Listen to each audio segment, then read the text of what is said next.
señores, ¿cómo están ustedes? Muy buen día. Un gusto de que estén ahí hoy día con nosotros. Antes de que partamos conversando con la persona a quien tengo aquí enfrente mío en el computador, veamos el siguiente video. ¿Qué les parece? En las aguas de Tolten, tras tupido matorral, con doloroso vaivén lava la India su chamal. Se endereza y se despeja su amplia frente y con razón lanza al aire su honda queja, manera de canción. Yapo, usted ya sabe, ya adivinó, ya vio esa voz maravillosa de este personaje chileno que es poco conocido quizás por el común de las personas. Tengo conmigo a don José Quilapi Anincuir. ¿Está bien pronunciado? Sí, está muy bien. ¿Cómo estás tú? Muy buen día. Muchas gracias por recibirnos, José. No, una alegría, Miriam, de estar de nuevo en la cosa musical contigo. Oye, qué maravilla. Recién conversábamos fuera de cámara que nosotros nos conocemos de hace mucho tiempo. En realidad, Sí. tuve el honor incluso de que en mi matrimonio tú cantaste. Partamos por los comienzos, ¿te parece? ¿Por Sí. qué? ¿Cómo pensaste algún día dedicarte a cantante, a músico, a tenor? ¿Cómo fue? ¿Ya desde que eras chiquitito partiste cantando? O sea, lo que pasa es que siempre tuve buen oído, entonces, y tenía buena memoria para los temas de la época, ¿no es cierto?, de los años 60 para cantar. Entonces yo, cuando niño, tenía una gran afición que siempre me ha gustado el cine. Entonces, para poder tener dinero para el cine, yo tenía que hacer o el jardín o limpiar los vidrios de la casa. Y si todo estaba hecho, entonces tenía que cantar. Entonces ahí me pasaban plata y podía ir al cine. Yo en esa época iba al cine El Golf y para mí como niño me fascinaba el cine. Y esa es la razón por la cual siempre tuve, digamos, por decirlo así, buen oído. Después sucedió que fui acólito en la iglesia Nuestra Señora de Los Ángeles, también en la calle El Golf, y ahí, entonces, mientras estaba de acólito, llegó un señor de organista y que quiso formar un coro. Entonces hizo un letrero, dijo: quienes estén interesados en el coro, por favor, vengan a la audición. Así que fui a la audición y quedé. Ahí canté como unos 4 años. Después este señor se tenía que ir, así que yo empecé a buscar otro coro, y así que ahí con algunos amigos que tenía me dijeron: ¿y por qué no vas al coro sinfónico de la chica?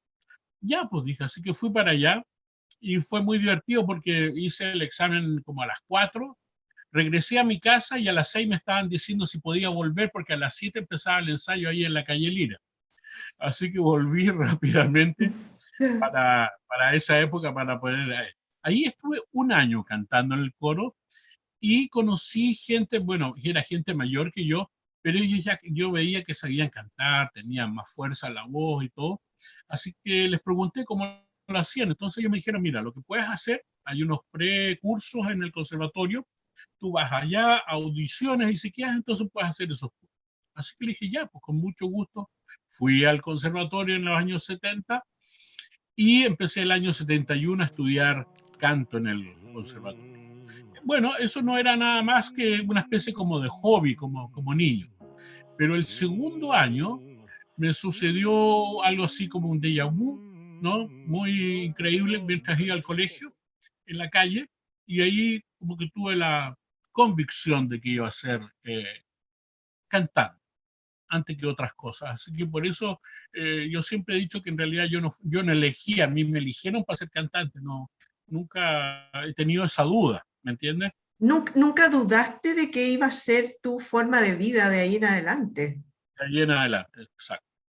A ver, tú has tenido una trayectoria muy grande, en realidad, pasaste por, después del conservatorio, tuviste mucha cantidad de actuaciones, digamos, acá en Chile, pero después te fuiste. Cuéntanos un poquito por qué te fuiste, a dónde te fuiste y qué pasó ahí entre medio, entre que entraste al conservatorio a estudiar el año 71, 72, ya dijiste de frentón, esto es lo mío. ¿Qué pasó contigo ahí? Bueno, resulta que en este conservatorio el grupo de músicos que había era muy interesante, muy interesante. Habían compositores, estudiábamos todos con Cirilo Vila, que nos daba una clase de apreciación musical o de análisis musical. Entonces ahí estaba Guarelo, Hermosilla, Alcalde y no puedo acordar quién más por ahora, pero era un gran grupo. Entonces un día con ellos yo les propuse, le dije, ¿qué tal si ustedes no escriban canciones que yo pueda cantar acompañado de Cirilo y que podamos precisamente, ustedes ganan, digamos, haciendo las composiciones y gano yo cantando? Entonces todos me dijeron, claro, con mucho gusto.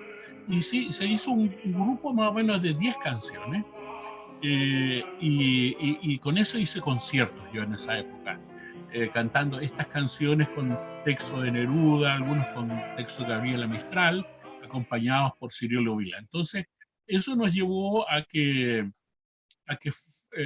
estuviéramos una actividad, entre comillas, como clásica popular, y que cantara yo eso. Además, por supuesto, cantar Schumann o de Schubert, iban estas canciones chilenas.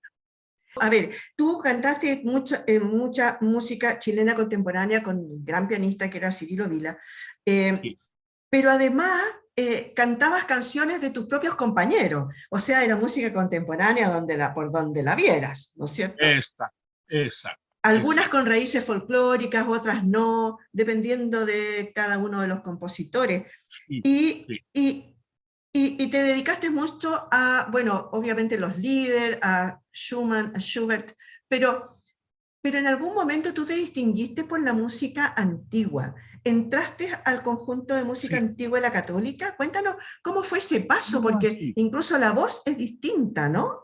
Sí, es muy diferente. Sí, lo que pasa es que yo en esa época ya cantaba con Guido Minoletti, que había hecho él en el año 74 un coro, que no me acuerdo en este momento cómo se llama, pero después pasó a la agrupación Beethoven. Los madrigalistas. Exacto. Entonces, con él, estando ahí, bueno, además de cantar en este coro, él, creo que fue Julia Pekarich, una contralto, Uh-huh. casada con el Goyo Cruz, quien le propusieron hacer un cuarteto. Y a Guido Menoletti le encantó, porque en realidad, si ya podía tener un cuarteto, digamos, de vocal, más Uh-huh. que él tocaba viola da gamba, podíamos tener otro que tuviera teclado o espineta, por ejemplo, o flautas dulces, y ahí creció este conjunto que se llamó ProArt, con diferentes músicos que tocaban instrumentos antiguos y con nosotros cantando como cuarteto. Y fue muy bonito porque era un repertorio que indudablemente Guido Minoletti conocía muy bien, y incluso a mí durante un año me estuvo enseñando viola da gamba, me prestaba su viola para que yo estudiara, qué sé yo, pero yo ya estaba grande, entonces ya no tenía la misma facilidad en los dedos. Así que, pero también estudié 3 años en la CE Occidente flauta dulce, así que ya conozco todo lo que era la flauta dulce. Además, ese fue un año muy rico porque fue un año de mucho hacer música. Sí, en Eso realidad fue. yo también tengo bellos recuerdos de esa época. Claro que ahí yo, entre que cantaba un poco y en realidad tocaba más bien el clavecín, que era era mi fuerte en ese momento. Oye, pasemos ahora a ver cómo decidiste irte a Alemania. Es un salto muy grande, sabía y alemán, ¿por qué decidiste irte para allá? Ahora, yo sé que allá estuviste con una cantidad de personas, de grandes profesores, de grandes cantantes, de grandes directores. ¿Cómo fue tu época en Alemania? Bueno, primero de acá yo siempre tuve por decirlo así, uno de mis sueños precisamente desde niño, y es porque tenía yo unos vecinos de donde yo vivía que eran profesores de Deutsche Schule. Entonces estos profesores siempre después en el almuerzo en la tarde siempre me llevaban a su casa porque como mi madre trabajaba, entonces yo estaba solo. Entonces me llamaban a su casa y yo jugaba con los juguetes de su hijo, que era mayor que yo, y entonces siempre vi cuadros alemanes. Ellos habían traído toda una casa alemana a Chile ahí, entonces era como entrar a Alemania. Escuché siempre el idioma. Entonces siempre dije, escucha, si yo hago un viaje, quiero ir a Berlín. ¿Ya? Así que sucedió que en el año 77 trabajé para Tomás Vidiella, ahí en el Teatro Hollywood, para hacer la ópera de los 3 centavos, precisamente. Ya. Y él me pagó bastante bien. Entonces, con ese dinero me pudo pagar el pasaje para ir el año 78, en enero del 78, a Alemania, que era mi meta, y aproveché allá de poder audicionar para una beca para estudiar canto. Así que a principios del 79 ya me dijeron, sí, usted ya puede quedar. Y por eso me fui el año 79 a estudiar Alemania canto, que era o sea, yo ya sabía cantar bien el Lied, el Schumann y todo, pero aquí existía la posibilidad de hacerlo, pero con la gente. Entonces, por eso fui en allá en la a cuna estudiar. misma, en la cuna Claro, misma te fuiste, ¿no? exacto, y esa era mi meta. Oye, desmiénteme, a lo mejor estoy equivocada. Tú tuviste ocasión de trabajar con Dietrich Fischer-Dieskau, Sí. con von Karajan, con Harnoncourt, con Pierre Boulez. O sea, ¿cómo fue ese cambio tan notorio de acá, de Chile, a irte a la cuna misma del canto, ¿no? Bueno, tú sabes que el tiempo te da más posibilidades de análisis.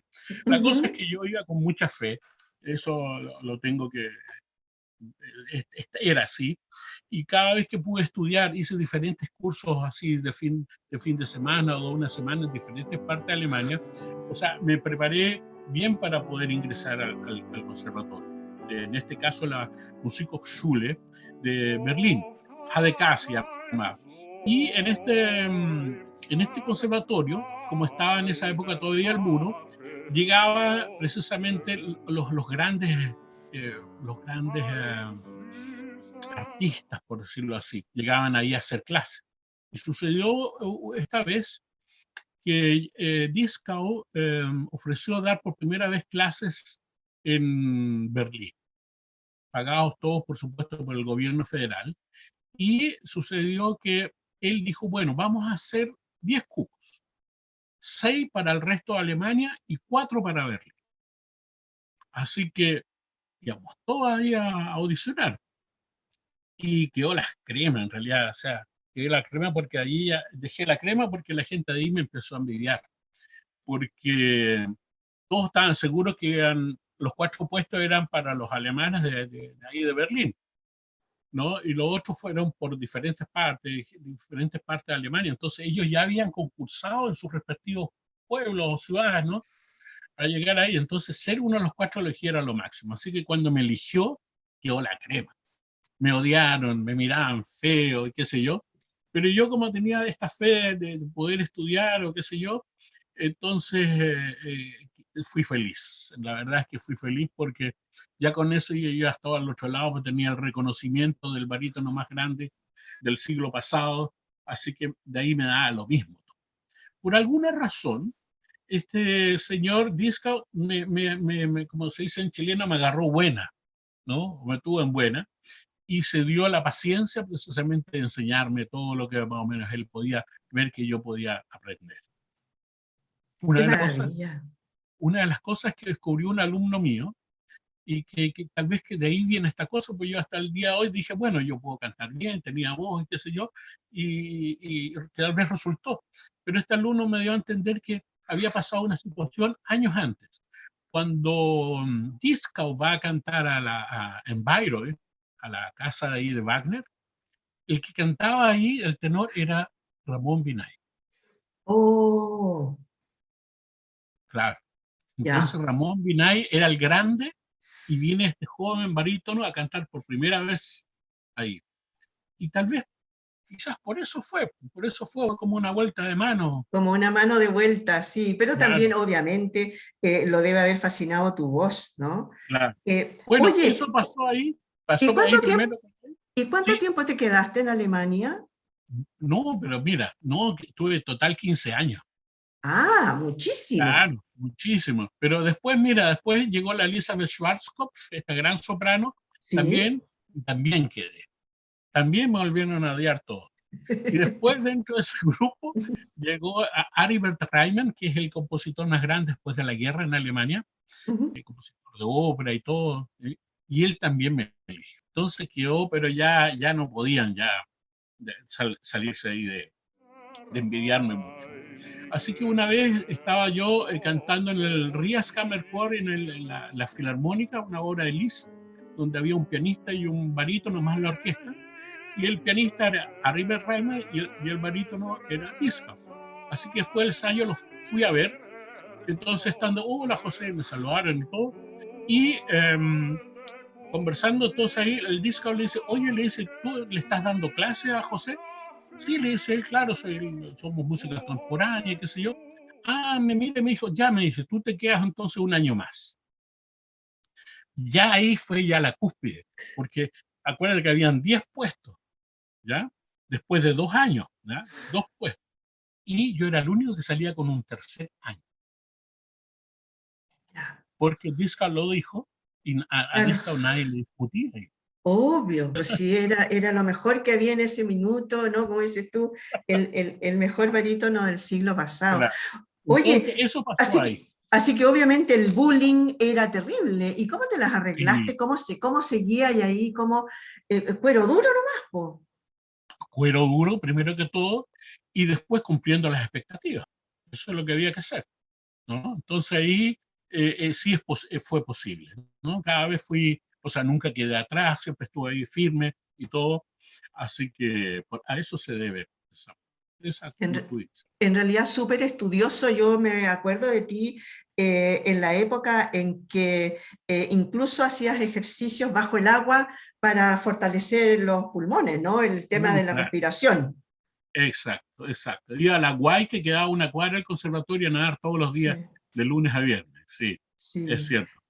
Oye, y Después de cuando eso, volviste, eso, no, cuente. mira, después de eso sucedió que había, yo tenía un amigo que era un organista y me dijo una vez, oye, me dijo, ¿tú no tendrías un conjunto chileno que pudiéramos hacer la misa criolla de Ariel Ramírez?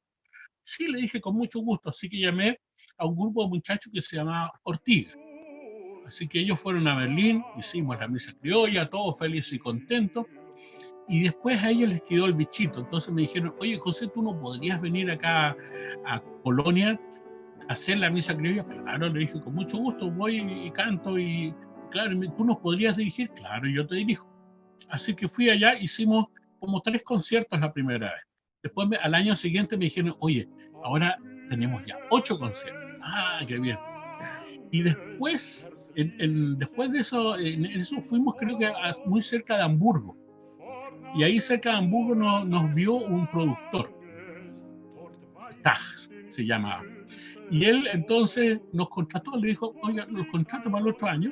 Claro que a otro nivel, dijo, no van a andar ustedes en una Klein bus ahí recorriendo Alemania, sino en buses. Y ahora va a haber un coro profesional latinoamericano. Así que ahí estuve como 3 años haciendo la misa criolla cada Navidad, cada el mes de diciembre, con 16 músicos, 30 cantantes, 4 solistas. Y recorrimos toda Alemania, todo eso, más o menos eran entre 25 a 30 conciertos. Es war als hätte der Himmel im blühenden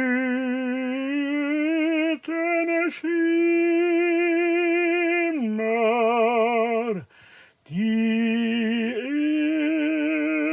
Erde still geküsst.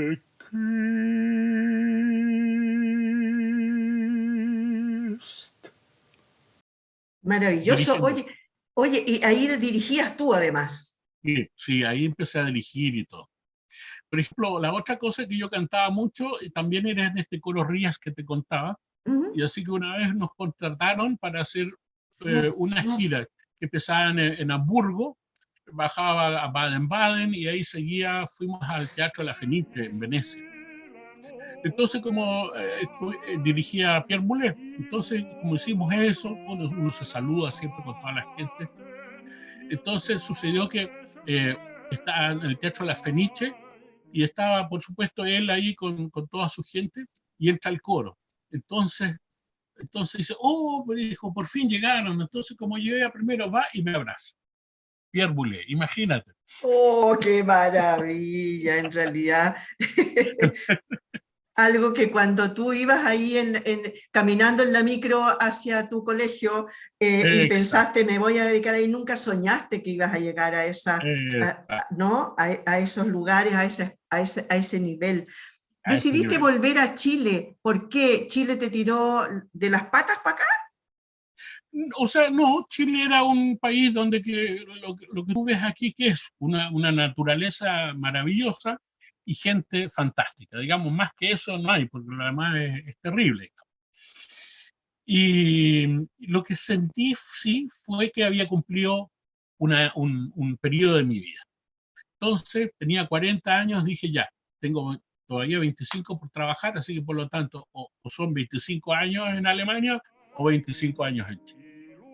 Así que tuve la sensación, como te digo, de que en Alemania ya había llegado a mi punto máximo y quizás era mejor venir acá. Digamos, en Alemania tú vives muy bien, pero vives muy dentro de ciertos esquemas. No eres tan libre como en Chile. Y en Chile uno podía hacerlo, bueno, lo que tú quieras podías inventar. Así que cuando volví con la idea de hacer un centro artístico que tuve durante muchos años.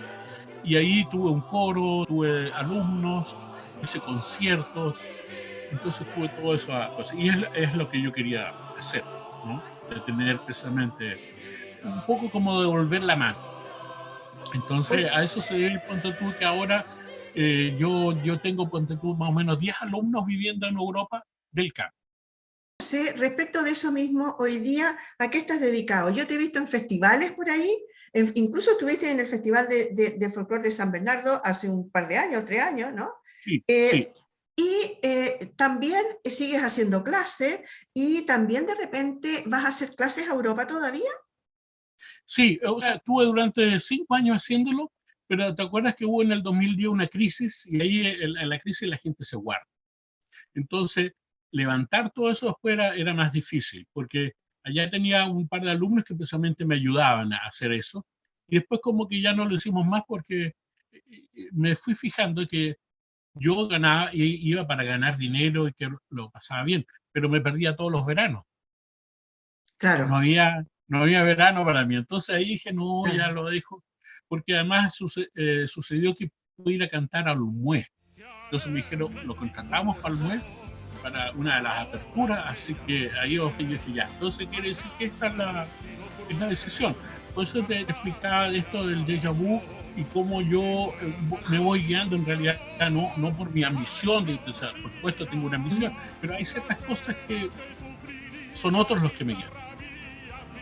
Oye, ¿a qué estás dedicado hoy y cuál ambición te llega, te viene, cuál es tu futuro? ¿En qué estás hoy día? Bueno, yo me dedico hoy en día por ejemplo, bueno, claro, estamos en pandemia, pero lo que sigue firme son las clases y descubriendo nuevos alumnos. Yo descubro ahora nuevos alumnos, entonces trato de que rápidamente aprendan y puedan, en lo posible, salir a estudiar afuera, porque realmente afuera está la infraestructura para estudiar, digamos. No sé si tú sabes, pero en Santiago ya se acabó la parte de ópera. Sí. O sea, hay escuelas de canto y todo, pero no tienen una cosa de ópera. Entonces eso es una pena, porque en realidad los músicos o los cantantes chilenos no se pueden desarrollar. Entonces lo mejor que pueden hacer es salir a desarrollarse afuera con una base técnica, pero afuera y no acá. Así que esa es una parte. Después he tenido varios coros, entre tanto, y así que con ellos hago diferentes músicas. Por ejemplo, tenía un coro en la Clínica Las Condes donde hacíamos los típicos clásicos, Händel, ¿no es cierto?, Bach, qué sé yo. Pero también desde hace un tiempo me he dedicado a hacer coros mapuches. ya sea con gente mapuche o chilenos que les interesa el mapudungún. Entonces con ellos también he hecho cosas en Mapudungún, mostrando precisamente nuestra cultura mapuche. Sí, ahí yo he visto cosas muy interesantes, trabajos que has hecho incluso últimamente, pero sigues cantando, sigues absolutamente vigente, obviamente, Sí, pero estás cantando ahora cada vez menos. es por las circunstancias, en realidad no, yo Ya. cantaría más, pero a la gente, mira, me sucedió que en uno de esos viajes, cuando ya estaba acá, volví y hice el ciclo de Schumann, el Amores del Poeta, que son como 20 canciones. Hay que hacerlo de memoria y toda la cosa. Y yo lo organicé en el Goethe Institut. La cosa es Ujú. que finalmente me di cuenta que los únicos que vinieron fueron mis amigos y no había más que hacer. ¿Por qué? Porque, bueno, el Lied, dentro de todos estos años que hemos ido perdiendo la cultura, ya no es interesante para los jóvenes como era antes. Entonces ya no le interesa. Entonces esa es una de las cosas en la cual tú ves que la cultura va cayendo, porque eh, normalmente, por ejemplo, uno en Alemania canta mucho más. Indudablemente que ellos cantan su cultura, qué sé yo, pero aquí no, sé como que ya se está perdiendo. Ahora el lead no es importante, sino es más importante la ópera, entonces todos cantan las cosas famosas de óperas, siendo que es una parte de la ópera ínfima. La ópera es mucho más amplia, mucho más compleja. No tiene nada que ver con andar gritando, ¿no? Es todo un cultivo de la voz y de la emoción, así como un gran actor. Yo creo que también ahí, bueno, mucho debe ser porque incluso la asignatura de música en los colegios ahora es opcional. No cualquiera, no todos, digamos, acceden ni siquiera a ese tipo de enseñanza, ¿no? De educación. Claro. Así que también puede ser por eso que la música haya ido perdiendo, la música mal llamada clásica, haya ido perdiendo adeptos en este momento, ¿no? En Chile. Sí, sí, eso es una gran pena. Y es muy fuerte, ¿eh? Es muy fuerte esa cosa. Me acuerdo que una vez hizo un fondar para hacer 10 conciertos en toda toda la región de Santiago. Y el tema era, la música mapuche en la música chilena, con todos los ejemplos posibles. Y me lo rechazaron porque no encontraban que era importante. Entonces ahí tú dices, chupaya, está bien. No vieron eso, así Claro. que no, ese es el país, por eso te decía, ese es el país donde vivimos. No hay gente que entienda lo. Exactamente, Entonces de ahí, lo que es supremamente valorado fuera, acá ni siquiera sabemos que existe. claro. Entonces de ahí me dediqué, hice, por ejemplo, hice de mi discografía, por ejemplo, hice uno con todos estos temas de cuando éramos alumnos. Fue una de las primeras cosas. Después hice uno con puras tonadas chilenas. Después hice otro disco con todo lo que nosotros conocemos como la nueva canción chilena, ¿no? Ujú. Después hice uno con, con todo lo que tiene que ver con las décimas, de cómo aparecen en Chile las décimas, cómo aparecen los cantores, cuáles eran los temas que se cantaba, y todo un disco como ejemplo para eso. Después hice uno de Navidad, con todas las cosas. Después estuve haciendo uno con Joaquín Bello, con temas de amor que él había escrito Ah, y que también hice. Entonces he estado en ese aspecto haciendo muchas cosas, y ahora, claro, choco con que se necesita dinero para hacer eso, porque hay cosas que son más complejas. Por ejemplo, lo que yo hace años quiero hacer es una grabación de las llamadas mapuchinas o araucanas, que son canciones de los años 50, con tema mapuche y con diferentes expresiones, digamos, o cha-cha-cha, o bolero, ¿entiendes? Entonces, es mira que, interesante. pero muy buena Claro, idea. claro, pero estamos, ¿Y claro, eso existe? ¿Ya existe? ¿O tienes que empezar a hacer la investigación y juntar a la gente? no, ya la investigación está. Hay que ver Ya. nomás cómo va a ser precisamente, cómo se va a mostrar, o con grupo grande o pequeño de cuerdas. Entonces, para eso es donde más se necesita el dinero. Porque ya ahora los CDs y la grabación, por cierto, ya es más barato.